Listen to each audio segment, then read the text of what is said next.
কিসের জন্য তুমি এখানে এসেছো? তুমি চলে এসো দাদা, আমি তোমাকে ভালোবাসি।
সবই দেবো, চলে এসো।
কথা বলে আর ঠিক আছে দিদি, আমি যাচ্ছি।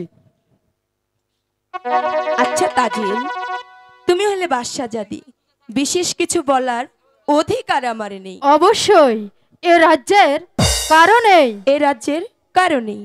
তবে আমি শুনেছি তুমি নাকি আমার দাদার সঙ্গে পড়ালেখায় পেরে ওঠো না। আচ্ছা, তোমাকে সহজ একটি প্রশ্ন করব, সঠিক জবাব দেবে কিন্তু। অবশ্যই দেব। আচ্ছা বলো তো, একটি মাঝি কয়টি নৌকা বাইতে পারে? বাহ, সুন্দর একটি প্রশ্ন করেছো। কারণ একটি মাঝি একটি নৌকায় বাইতে পারে। বাহ, খুব সুন্দর করে প্রশ্নের উত্তরটি দিয়েছো। একটি মাঝি শুধু একটি নৌকা বাইতে পারে। আচ্ছা তাজেল, তোমার কি মাঝির অভাব পড়েছে? এখানে দেখো শত শত মাঝি রয়েছে, তোমার যে কয়টা পছন্দ তুমি নিয়ে নাও। আর যদি তাতেও তোমার না হয়, আমার সঙ্গে চলে এসো, যে কয়টা দরকার আমি তোমাকে দেবো। আর দ্বিতীয়বার যদি তুমি আমার দাদার দিকে চোখ তুলে তাকিয়ে তোমার চোখ দুটি উপরে নিতে আমি বাধ্য হবো। কথাটি তোমার মনে রেখে দিই।